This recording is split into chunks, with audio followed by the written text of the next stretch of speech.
चलो स्टार्ट करते हैं अपने सॉल्यूशन को। तो बिना टाइम गवाए हुए हम लोग पहुंचते हैं अपने पहले क्वेश्चंस पे। इसमें हमसे पूछ रहा है कि निम्नलिखित से कौन से प्लेन परपेंडिकुलर है। तो प्लेन को परपेंडिकुलर या फिर वेक्टर को परपेंडिकुलर चेक करने के लिए हमको देखना होता है ऑर्थोगोनलिटी कंडीशन को, मतलब कि इनका डॉट प्रोडक्ट जीरो होना चाहिए। डॉट प्रोडक्ट को निकालने के लिए पहला इंडिसेस पे जो लिखा है उसका पहले के साथ, दूसरा का दूसरे के साथ, तीसरा के तीसरे के साथ मल्टीप्लाई करके जोड़ देते हैं, जैसा कि नॉर्मल डॉट डॉट प्रोडक्ट में करते हैं वेक्टर्स के साथ में। तो इसके लिए मैं अगर करूंगा तो ये हो जाएगा 0 + 0 + 0। तो ये 0 के बराबर है, मतलब कि ऑर्थोगोनल है या फिर परपेंडिकुलर है। इसके लिए भी सेम ट्राई करेंगे तो 0 + 0 + 0, ये भी 0 के बराबर, मतलब ये वाला प्लेन भी परपेंडिकुलर है। यहाँ मैं अगर मल्टीप्लाई करूंगा तो मुझे मिलने वाला है 0 + 1 + 0, जो कि 0 के बराबर नहीं है, मतलब कि ये प्लेन परपेंडिकुलर नहीं है। या फिर यहाँ पर देखूंगा तो मैं 2 + 2 + 0, जो अगेन 0 के बराबर नहीं है, मतलब कि ये वाले प्लेन भी परपेंडिकुलर नहीं है। दूसरा तरीका ये हो सकता है कि आप इन प्लेन को विजुलाइज करके ट्राई कर सकते हैं। अगर आपको बेसिक से कॉन्सेप्ट पता है, ऑब्वियसली पता ही होगा, तो वहां से भी आप इसको देख सकते हैं, तो आपको पता चल जाएगा कि ये दोनों प्लेन परपेंडिकुलर है और ये वाले प्लेन परपेंडिकुलर नहीं होंगे। राइट, चलो नेक्स्ट क्वेश्चन की तरफ चलते हैं। ये हमसे कह रहा है कि एक हमको बीसीसी के लिए कंडीशन बतानी है। तो जब भी हमसे पूछा जाए कि किन प्लेन के अबाउट पीक ऑब्जर्व की जाती है एक्स रे डिफ्रैक्शन में, तो उसके रूल्स होते हैं। तो सिंपल क्यूबिक के लिए सारे प्लेन अलाउड होते हैं, मतलब कि एच के एल की कुछ भी वैल्यू हो, सभी प्लेन के थ्रू हमको पीक्स मिलती हैं।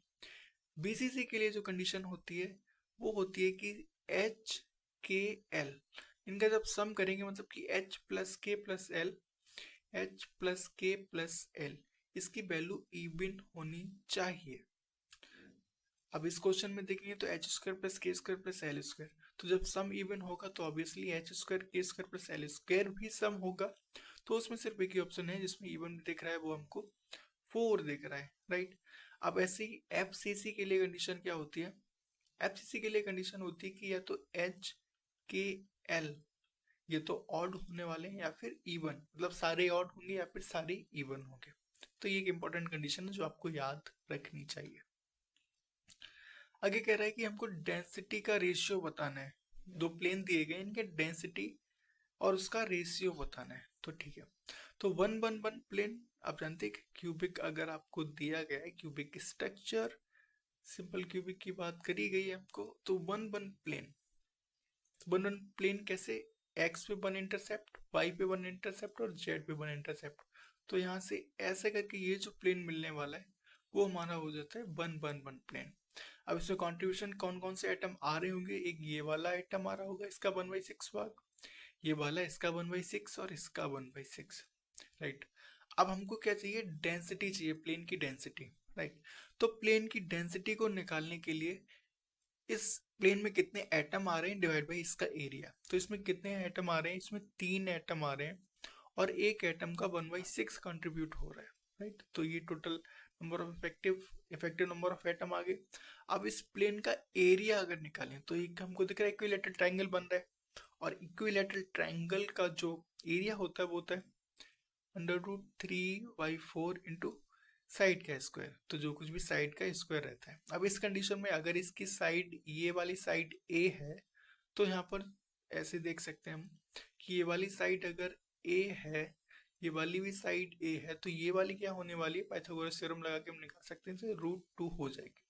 तो इसको मैं देखूंगा तो ये √2 और ए उसका होल स्क्वायर, ये 1 1 1 प्लेन के लिए हो गया। राइट, अब अगला कह रहा है 1 1 0, तो 1 1 0 प्लेन कैसा दिखने वाला है।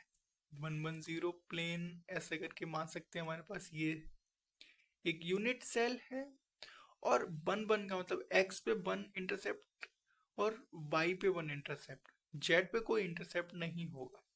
तो ये जो प्लेन है ना वो हमको कुछ ऐसा दिखने वाला है। राइट, तो ये वाला प्लेन होगा 1 1 0।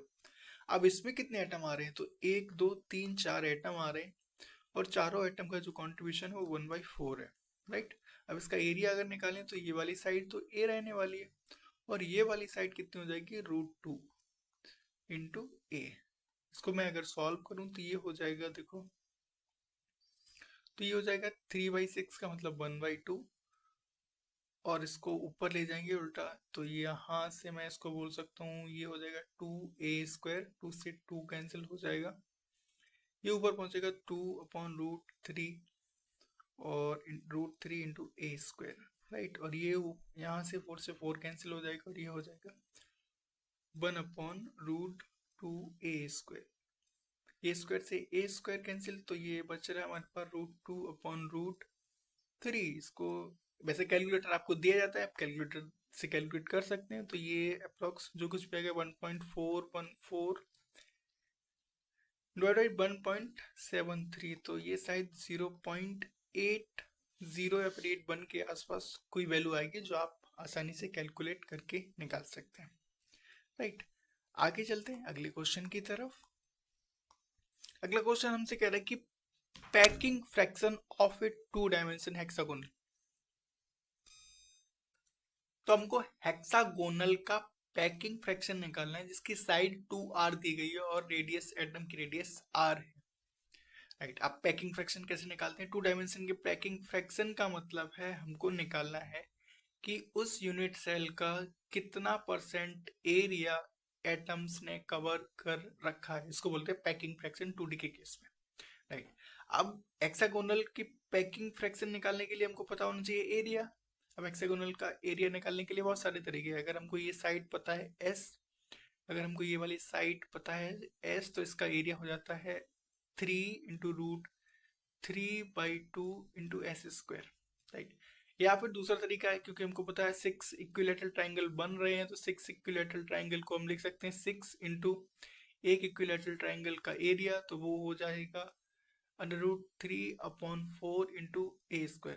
कुछ भी लगा सकते हैं। इस केस में क्या है, 2r साइड दी गई, तो इसका एरिया कितना हो जाएगा? इसका एरिया होने वाला है किसी भी फॉर्मूले से निकालें सेम आने वाला है, तो 3√3 डिवाइड बाई 2, और यहाँ से 2r² करेंगे तो ये हो जाएगा 4r², राइट। तो 4 से ये गया 2, यहाँ पर 3 रहेगा, तो एरिया हमारे पास आ गया √3 into 3 divide by 2 r², right. अब